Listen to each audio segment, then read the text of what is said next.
How do you think that COVID-19 will impact the world economy on a short-term and a long-term timescale? Sure. So I don't think we understand how how great the impact of COVID is going to be to the geopolitical, social, possibly family structure going forward. Yeah. Because there are primary effects that we all know in terms of testing and masks and gloves and all that stuff. Separation, isolation, bubbling. Now is the hot term. So there are things we know. Those are primary results. Second, as a result of COVID.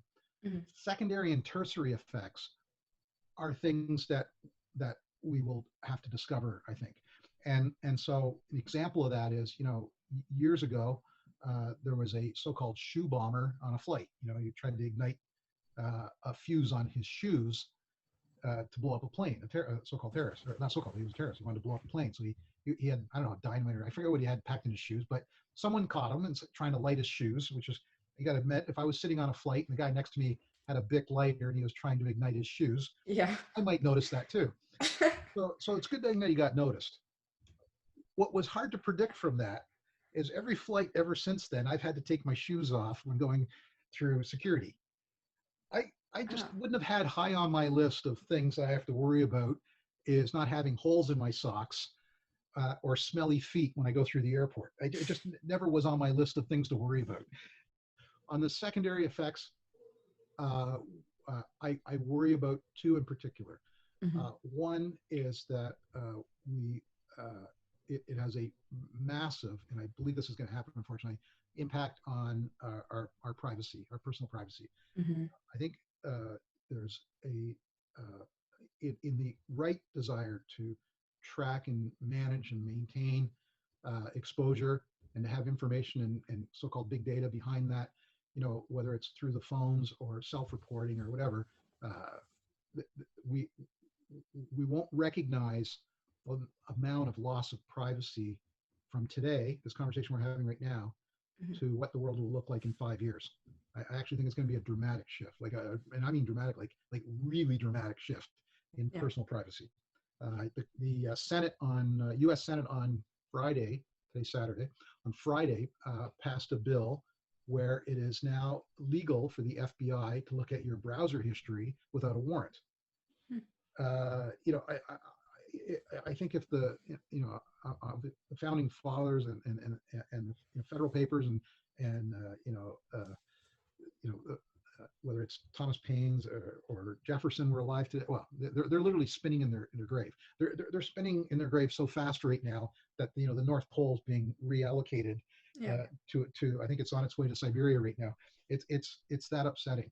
And so right now we're having I know you're recording this for your podcast. So we're having a one-to-one Zoom chat, notwithstanding the Zoom backdoors. And hello to the Chinese government who's watching this, not to be paranoid, but I actually think it might be mandated that there is a supervisor, if you will, or a witness to video chats in the future, for example. Now, I think it's an extreme, but your personal privacy, because I'm a lot older than you, it's going to be a burden to you for the rest of your life, I think. And I think that's a sad secondary effect of this. So under the guise of, there's a famous line from Machiavelli, The Prince, which I'm going to mess up because I'm terrible, but it's essentially in politics, never let a crisis go unused. Mm-hmm. Take advantage of a crisis for an agenda. The agendas are always there. The agendas of managing, or it's going to sound conspiratorial, and I'm not trying to do that, but there's always agendas. There's things that governments like to accomplish. For sure. Yeah, decades ago, there was a line that said, I'm trying to remember exactly who said this. I don't think it was Kissinger, but it was essentially, you can accomplish more in 5 years of war than 50 years of peace. Mm-hmm. And so when there's a crisis, people are open to anything.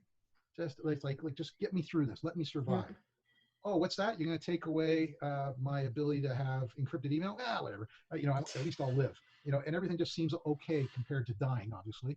And so, but we should be fighting back on those things. So that's number one. Number two, and the one that I think is disturbing on a more personal level, is that I'm old, and I come from the age, you shake hands. And I would shake hands with my father every night going to bed. There was no hugging or kissing. And this more modern era, as I started teaching a little bit and at the university a lot, your generation or the one slightly older than you, anyone in their 30s or younger, when they greet, they hug. Yeah. To be honest, it took me at least 10 years to get comfortable with that. It's just not my nature. It's not like I'm a bad person. I just thought like, hey, I don't even hug my mom or dad. I mean, what is this new thing? And I got to be honest, only in the last year, maybe, I've gotten comfortable with, okay, well, if that's what they do, I get it. And so I will, do the 1 second hug. I'm sure I'm not like as gregarious as most, but at least I've gotten past that, glacier of stopping me from doing that. Why that's important is human connection. Our largest sense organ is our skin. It's generating, I think, 11 million bits a second. I do worry a little bit that as that we overdo isolation to the point where we lose connection, and everyone becomes the other or the enemy. And you'll witness this today. If you go out, we're allowed to go out shopping for example, today, and maybe you'll wear a mask, maybe you won't wear a mask. But let's say you're wearing a mask and you go into the grocery store, and yeah, someone's 6 feet away, but they're not wearing a mask. You kind of look at them and you kind of scrunch up your face and go, oh, that's an other. That's someone who doesn't care. That's a non-believer. It'd be the equivalent of someone coming in, with a big beer belly and no shirt on, drinking a beer at a wedding or a funeral. And you're going, wow, that's our, Uncle Jim. He's a little special, just ignore him. But the reality is everyone's brain is going, oh my God, who invited him? And I worry that we will bifurcate between, certainly our atomic families are tight, but we will bifurcate way worse than we ever did before between us and them. We're seeing it in some of the hate stuff that's come out, certainly the POTUS down in the US hasn't helped this any, where we're seeing, racial attacks going up, especially obviously in the Asian population where people are, foolishly executing on us versus them thought process in their brain. Yep. There is no us versus them in terms of species. All the same. I got some bad news for you. Monkey. Yeah.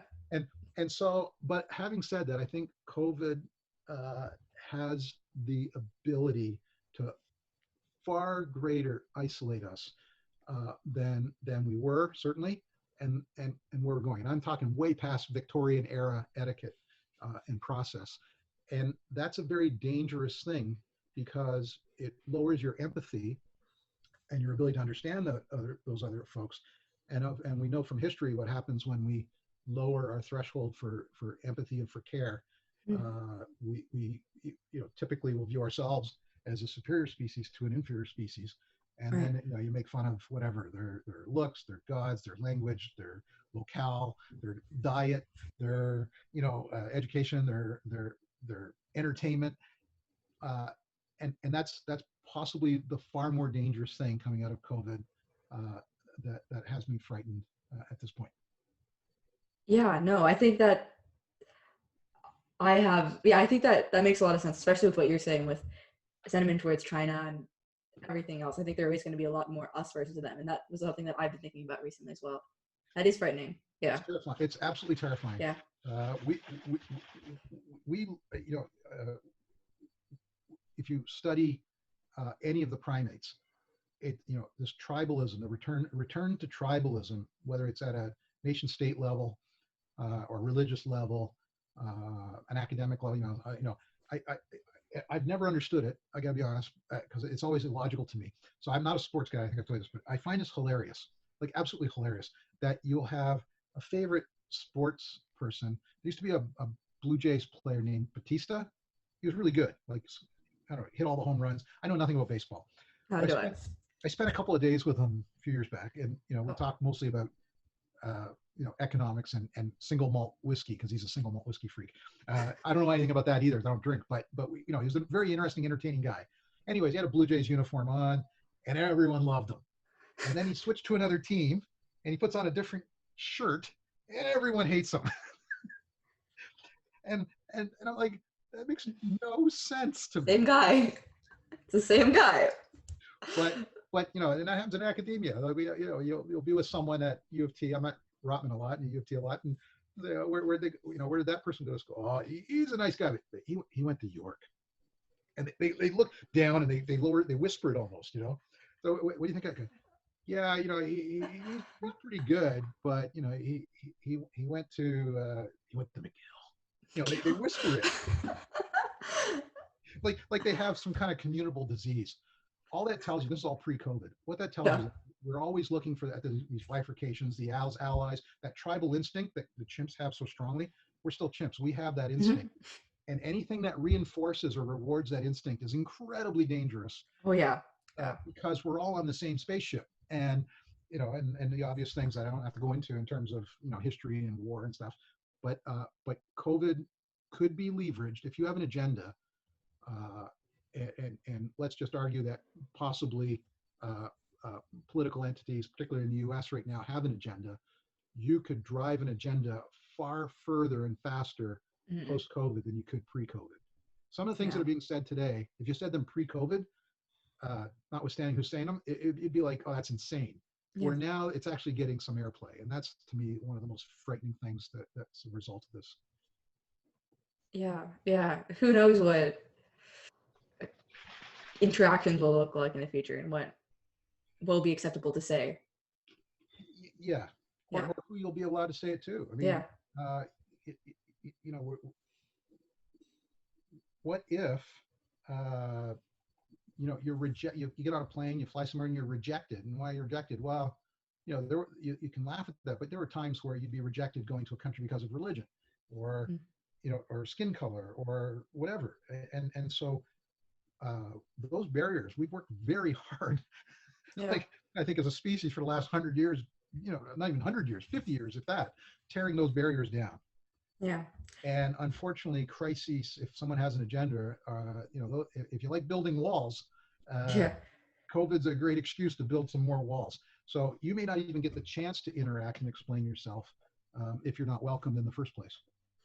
Yeah. Yeah. Crises, like you said, crises are a great opportunity for enacting agendas. COVID it's like been engineered Well, for it's separating people if you because have that's the only plans, way. it's a gift because you can get anything approved. Yeah. The world, in terms of just federal debt, I'd have to do deeper homework because I'm off maybe a bit. But the price of COVID thus far just is arguably like $10 trillion. Yeah. Try pre-COVID to say, hey, you know what? I think it's time to stimulate the economy again. I'd like to put through a bill for $5 or $6 trillion. The laughing wouldn't Yeah. stop for 20 minutes. But in a crisis, it's like whatever it takes. Just get it done, right? Yeah. Yeah, for sure.